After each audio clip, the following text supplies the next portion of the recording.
Noong August 20, nagpunta kami dito sa Manila Zoo.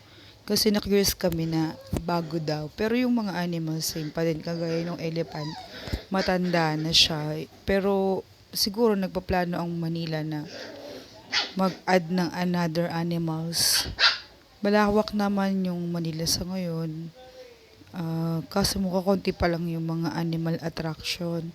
Pero maganda po yung facilities, malaki, at saka po pinaganda talaga po nila. Ang kulang lang po talaga siguro ay yung mga animals nila na nakakagayad po niyan ay kagaya niyan white tiger. Yun nga lang, tanghaling tapat yan. Ay, hindi po, mga 2 p.m. tulog naman sila. So, hindi, na-enjoy din naman namin magpunta dyan.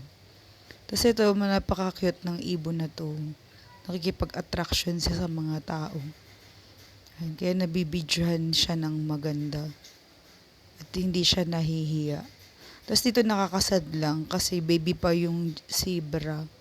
Tapos nakalagay dyan zebra at saka reindeer. Pero wala naman kami nakitang dyan po yung view deck ng giraffe.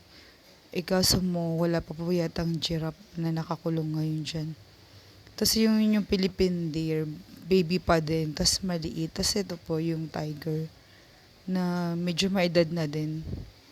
Pero okay naman po. Mga tulog nga lang sila nung time na nagpunta kami. Ah, Nakakatawa lang kasi after 19 years nakabalik po kami dito sa Manila Zoo. Tapos ngayon po yan, dito na ba kami sa mga kamag-anak ng mga igil.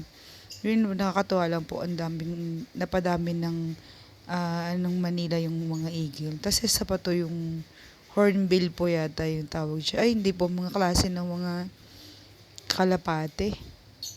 Yan mga pigeon, iba-iba pong lahi. Isa pa rin po yan sa attraction sa Manila Zoo. Ang kagandahan lang po, maluwag na yung mga kulungan ng mga animals at mga kagalaw po sila ng maayos. Sa yun po yung hornbill yata yung tawag dyan. Nakakatawa. Napakabibo niyang ibon. Nagpapasikat siya sa mga tao na nagbe-view sa kanya. Tapos dito po yung pinagkakaguluhan namin ay yung crocodile.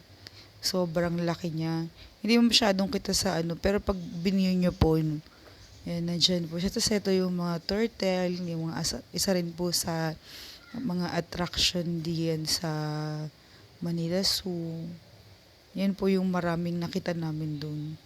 Tapos yan, dito po tayo sa reptile house.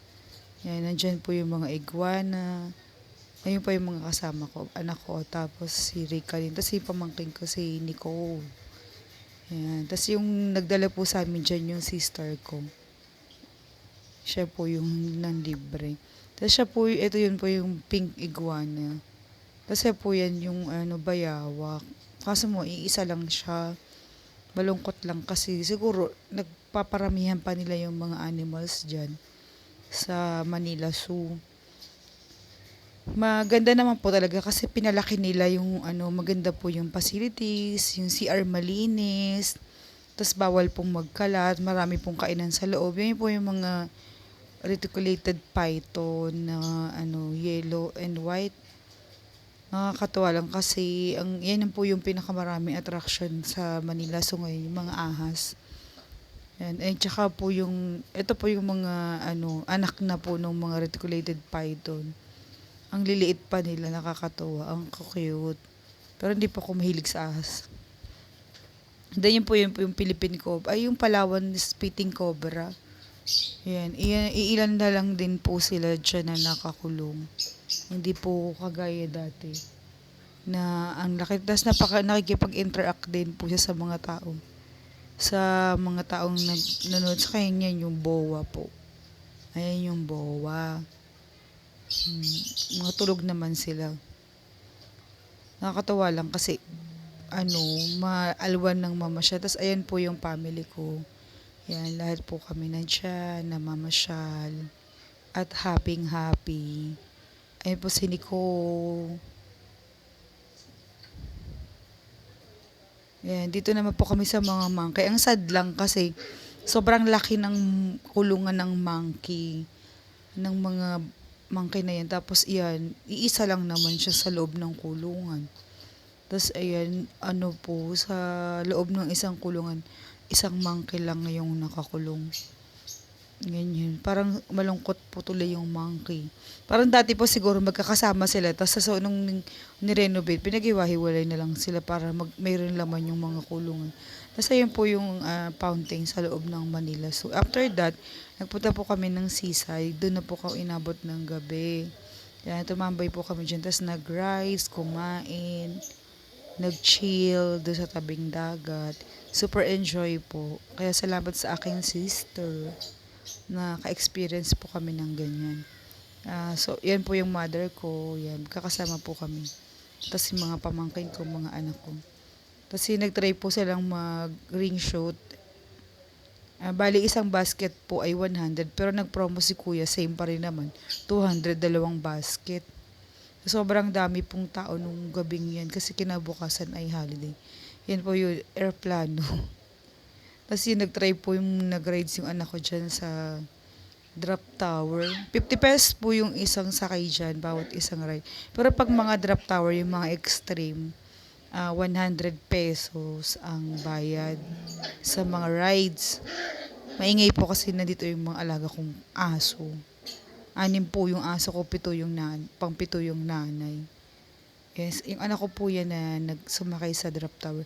Enjoy naman po talaga yung pumunta sa Manila. So kaso, yun nga lang, kulang po talaga sa animal. Siguro nag-iipon po yung pamahalaan ng Manila na magdagdag sila ng animal sa Manila Zoo ng another attraction. Sa ngayon kasi medyo expensive na. Dati po kasi nung hindi pa na-renovate, 40 pesos lang yung entrance. Ngayon po kasi 300 plus. Kung dadayuhin talaga siya kasi mako-curious kung ano yung laman na animals pero same pa rin naman. Wala namang nadagdag na bagong animals. Nawala na nga po yung mga ostrich, yung giraffe, wala na. Kasi super enjoy lang po dyan sa tabing ng seaside. Tapos kumain po kami dyan sa Seafood Island, hindi ko na po pinakita. Yan. Nag-enjoy lang kami dyan. Ah, nag-enjoy yung mga bata sa mga rides. Marami pong rides na pwedeng sakyan sa seaside. Tapos marami din pagkain na pwedeng kainan. Pasyal, masaya pong mag-banding kasama ang family. Super enjoy pong kasama. Kaya thanks God at blessed po kami na nakaka-experience po kami ng ganyan. Kaya, ayan po si Nicole, tas yung kapatid ko, sumakay po sila dyan. Ang bayad po dyan sa ticket is 50 pesos. Hindi po dyan magbabayad ng direct. Thank you for watching.